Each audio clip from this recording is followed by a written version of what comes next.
അമ്മ മറിയത്തെക്കുറിച്ച് വിശുദ്ധ താർസിയൂസ് ഇങ്ങനെ പറയുന്നു: മറിയം, നിന്റെ സ്തുതികൾ വർദ്ധിപ്പിക്കുവാൻ എനിക്കെങ്ങനെ കഴിയും? നീ കളങ്കരഹിതയും അമലോത്ഭവയും മാതാക്കളുടെ മഹത്വവുമാണല്ലോ. പരിശുദ്ധ കന്യക മാതാവേ, നീ സ്ത്രീകളിൽ അനുഗ്രഹീതയാകുന്നു. നിന്റെ നിഷ്കളങ്കതയും കന്യാത്വവും സ്തുത്യർഹമാണല്ലോ. ആദത്തിൻ്റെ ശാപത്തിന് നീ അന്ത്യം കുറിച്ചു. ഹവ്വായുടെ ബാധ്യത നീ പരിഹരിച്ചു. നീ നോഹയുടെ പെട്ടകമാകുന്നു. കന്യക മാതാവിൻ്റെ വണക്കമാസം 12-ാം തീയതി. ദൈവജനനി, അങ്ങ് ദൈവ തിരുമനസ്സിനോട് പരിപൂർണ വിധേയായി വർദ്ധിച്ചു. എല്ലാ നിമിഷത്തിലും അതുമാത്രമായിരുന്നു അവിടുത്തെ ജീവിത നിയമം.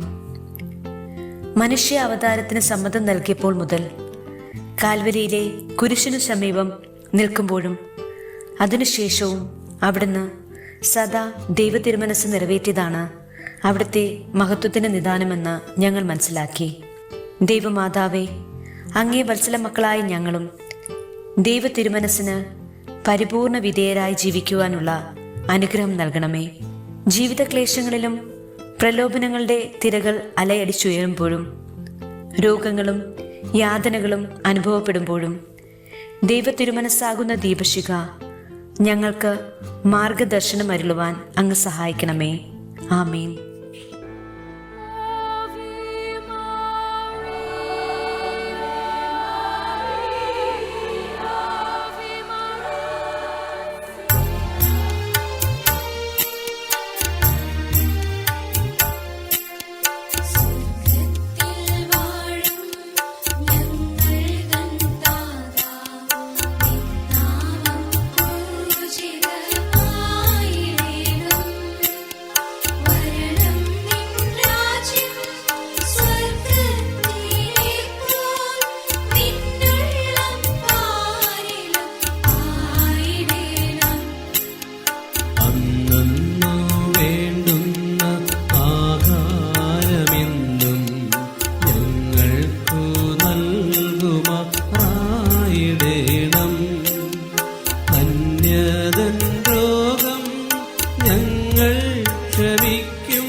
ദൈവത്തിൻ മാതാവേ, നീ പ്രാർത്ഥിക്ക ഞങ്ങൾക്കായി.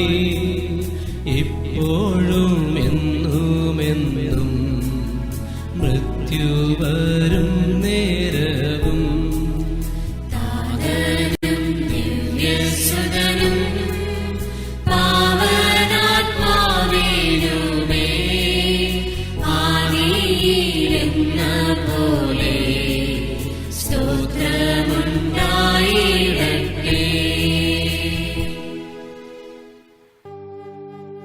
സഭയെ ധാരാളമായ ദൈവവിളികൾ നൽകി അനുഗ്രഹിക്കണമേ.